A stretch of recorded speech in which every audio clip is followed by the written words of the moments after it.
శ్రీకృష్ణదేవరాయలవారి కొలువులో తెనాలి రామలింగడు ఒక మహాకవి. ఎంతటి వారినైనా తన తెలివితో ఓడించగలడు. రాజును సంతోషపర్చి బహుమతులు ఎన్నో పొందేవాడు. నలుగురు పేరు మోసిన దొంగలు రేపు రామలింగడి ఇంటిని దోచుకోవాలని పథకం వేసి, దొంగలు రామలింగడి ఇంటి వెనుక తోటలో అరటిచెట్ల పొదలో నక్కి ఉన్నారు. రామలింగడికి భోజనం వేళైంది. చేతులు కడుగుకోవడానికి రామలింగడు పెరటిలోకి పోయాడు. అనుకోకుండా అరటిచెట్లు వైపు చూశాడు. చీకటిలో దాగిన దొంగల్ని గమనించాడు. రామలింగడు కంగారుపడకుండా ఒక ఉపాయం ఆలోచించాడు. భార్యను పిలిచి పెద్దగా, ఊర్లో దొంగల భయం ఎక్కువగా ఉంది. ఈరోజు నగలు నాణాలు ఇంటిలో ఉంచకూడదు. వాటిని ఒక సంచిలో మూటకట్టి ఈ బావిలో పడేద్దాం అన్నాడు. ఈ మాటలు దొంగలు విన్నారు. రామలింగడి ఉపాయం ఫలించింది.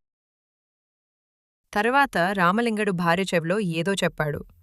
ఇంటి లోపలికి పోయి ఒక మూటను తయారుచేశారు. ఒక మూటను బావిలో పడేశారు. మూటను బావిలో వేయడం దొంగలు చూశారు. వెదకబోయిన తీగ కాలికి తగిలిందని దొంగల సంతోషించారు. అందరూ నిద్రపోయేదాకా ఉండి తర్వాత బావిలో దిగుదాం అని దొంగలు నిర్ణయించుకున్నారు. బాగా చీకటి పడింది. అందరూ నిద్రపోయారు. ఆ నలుగురు దొంగలు అరటి చెట్ల వెనుకనుంచి లేచి బావిలోకి తొంగిచూశారు. మొదట ఒకడు బావిలోకి దిగి నగల మూట కోసం చాలాసేపు వెతికాడు. నీరు ఎక్కువగా ఉన్నందున నగల మూట దొరకలేదు. నీరు బయటికి తోడితే మంచిదని మరొక దొంగ చెప్పాడు. సరేనని చేద బావిలోకి విడిచి చాలాసేపు నీరు తోడిపోశారు. రామలింగడు దొంగలు నీరు తోడిపోయడం చూశాడు. మళ్లీ ఉపాయం ఆలోచించాడు. చప్పుడు చేయకుండా పెరటిలోకి పోయి అరటి చెట్లకు నీరు బాగా పారేలాగా పాదులు చేశాడు.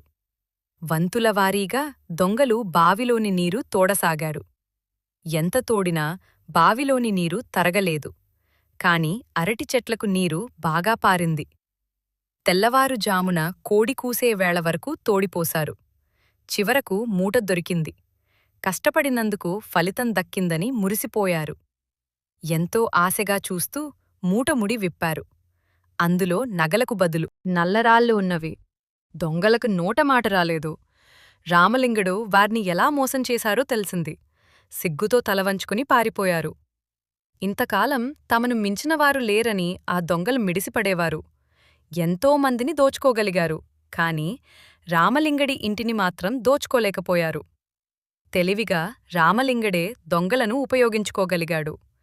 జరిగిన సంగతి రాజుకు తెలిసింది.